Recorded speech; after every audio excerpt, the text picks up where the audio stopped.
introduction about history and concept of extension education. So first tell about the history, where the extension education emerged. So it is said that Rome was not built in a day, यानी कि सरसों हथेली पर नहीं उगता एक बार में. So that's why extension was not masterminded by one individual.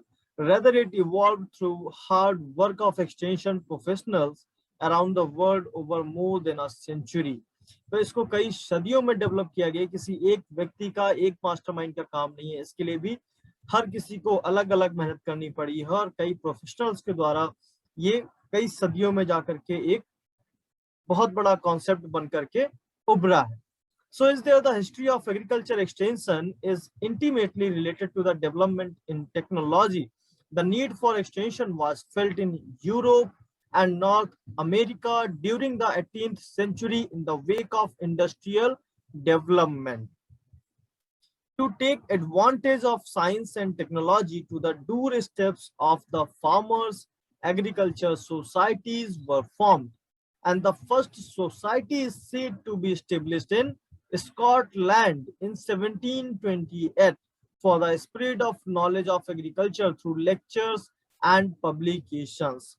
तो यहाँ पर अगर इतिहास के बारे में हम बात करें तो सबसे पहले जब विकास को तकनीकी की जरूरत महसूस हुई तो उस दौरान यूरोप और नॉर्थ अमेरिका ने 18वीं सेंचुरी में सबसे पहले इंडस्ट्रियल डेवलपमेंट को जगाया और यह इंडस्ट्रियल डेवलपमेंट के लिए तो कदम उठाए.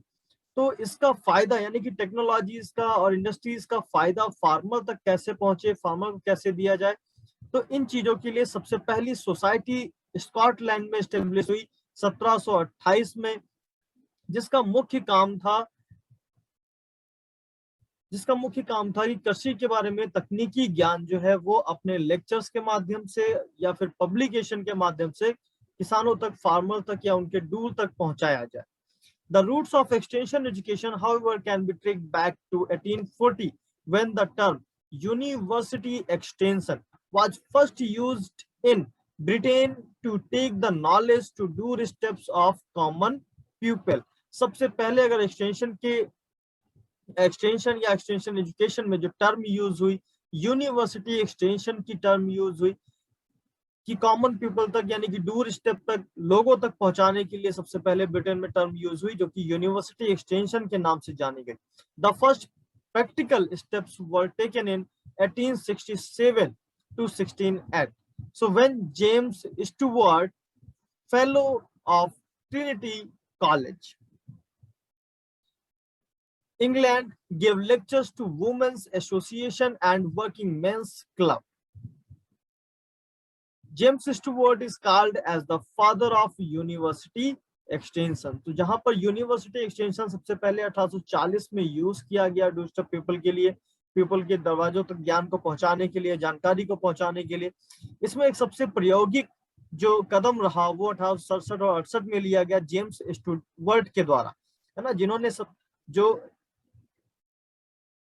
जिन्होंने सबसे पहले वुमेन्स एसोसिएशन या वर्किंग मेंस क्लब के लिए लेक्चर्स दिए. और इसीलिए जेम्स स्टुअर्ट को यूनिवर्सिटी एक्सटेंशन का पिता कहा जाता है. जेम्स स्टुअर्ट को यूनिवर्सिटी एक्सटेंशन का पिता कहा जाता है. James Stuart is called as a father of university extension. He approached the authorities of university of Cambridge to organise extension lecture. इन्होंने कैम्ब्रिज यूनिवर्सिटी में एक्सटेंशन के प्रति लेक्चर लेने के लिए अथॉरिटीज तक पहुंच प्राप्त की. And the system was accepted by the Cambridge as well as Oxford University in 1873. और इसके बाद उनकी इस पहुंच के बाद इस सिस्टम को यानी कि एक्सटेंशन के लेक्चर्स को शामिल किया गया यूनिवर्सिटी में. कैम्ब्रिज यूनिवर्सिटी के द्वारा भी एक्सेप्ट किया गया and as well as the Oxford university के द्वारा भी एक्सेप्ट किया गया 1873 में. And doctor J.P. Liggins of USA is known as the father of extension. Okay, Dr. J.P. Liggins of USA is known as the father of extension, whereas Dr.